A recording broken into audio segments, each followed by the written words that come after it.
Hello everyone, today I want to talk about knife steels and their influence on sharpness. This is a very big topic I think, and I hope I can cover everything. Now let's get into it. If we look at a knife edge from this direction, the front, it basically is like this triangle. And let's just imagine if you go a little closer and closer to a steel, you basically start to see grains, right? I talked about this in my last video. Go to my previous video if you want to know more about these. This would be a good idea. And the grains can have different sizes, and then there are these white thingies like carbides. Those have also different sizes, and these sizes are important. Like if we talk about K390 knife steel, we have 3 micron sizes. Now let's imagine if we have a stone pile. Okay, let's say the edge, right? We are looking from, or at, I should say, we are looking at from the front is a stone pile, and the stone pile has consists of hundreds of stones, which are the size of my fingernail, and then we have another stone pile which has stones the size of my fist. And if we imagine these two triangular shaped stone piles, I think it's logical to you if I say, well, the top of this pyramid can only be as small in diameter as the size of the stones is. Like the diameter of this pyramid would be about my fingernail size, and this one of my fist size, right?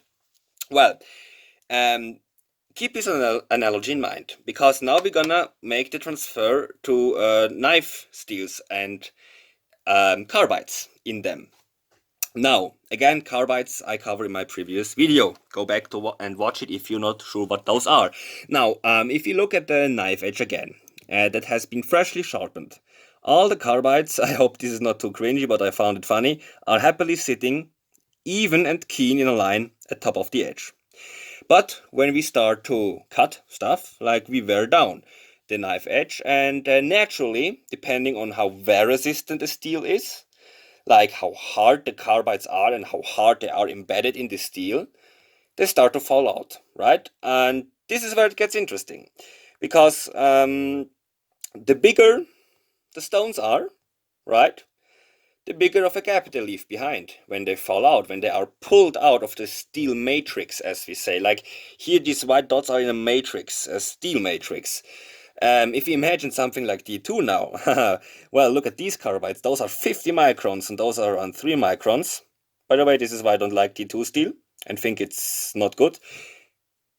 When those thingies fall out, you will have craters as opposed to here.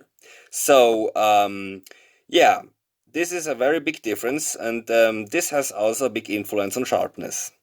Now, because if we start cutting with this knife and with this knife, the craters appearing here are much smaller and those appearing here are much bigger, so there's more like a up and down motion here than there, so the edge is less keen, as we say, and the less straight and smooth it is, the less sharp it will be, right? Makes sense. Now, some people have claimed that the finer the top stone of the pyramid is, the finer, that means in knife edge case, the sharper knife can get, or the sharper the stone pile can get, if you will.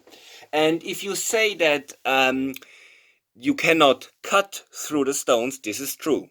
However, thanks to modern abrasive technology, again, we have our stone pile slash knife edge here, we can do what I'm going to do now. We can just cut through it. What I demonstrated to you was sharpening, if you will, with diamond stone or CBN stones. And if you look at the carbides here, or the stones, we cut them in half, or we just cut pieces off. And depending on how steady our hand is while sharpening, the more even and finer this tip will get. Like, even if those are very, very big carbides, like 20 micron, 50 micron, like in D2 is too big for anything. But anyways, let's say these are very big carbides, like 20 micron. If we have a steady hand and a sharp abrasive made out of diamond or cubic boron nitride, CBN, then yes, this can get as sharp as, for example, one of my favorite steels, Shirogami 1 or Nitrobe 77, which has about 1 micron nitrides.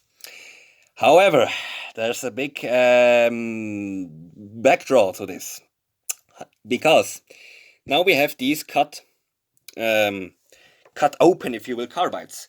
Like an iceberg, you have chopped off the tip, but still there are these big bases of the carbide sitting, just waiting to fall out once you start cutting. Remember, oops, well, cut it down even more. Remember here.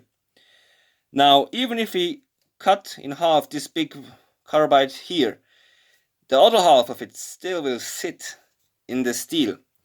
And yeah, the breakout will be much bigger than with a fine grained steel. So while I can say, or we can say, it's not true that you cannot get these very carbide rich, big carbide rich, I should say, steels very sharp, which we can, like watch Michael Christie's videos if you haven't already. He shows this excellently.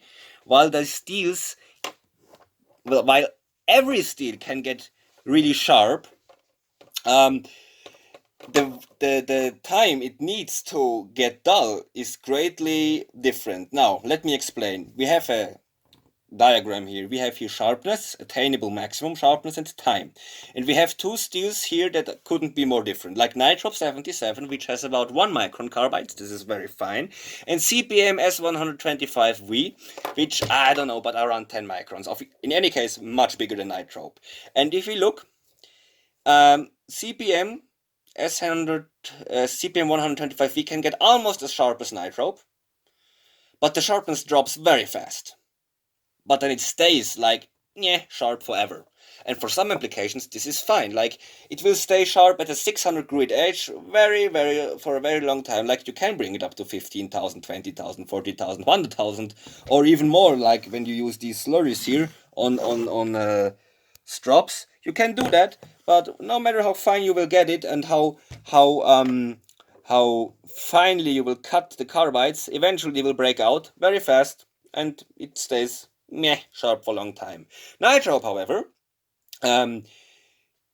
if you cut these carbides in half, they are only like half a micron still, and when they break out, they will leave tiny holes in the edge, and it will wear like faster. Like, it won't be as sharp for as long. It won't stay sharp for as long as CPM 125V, but it will not only wear more evenly. You will also find that it will be still much keener after the same amount of time of cutting, like CPM S125V.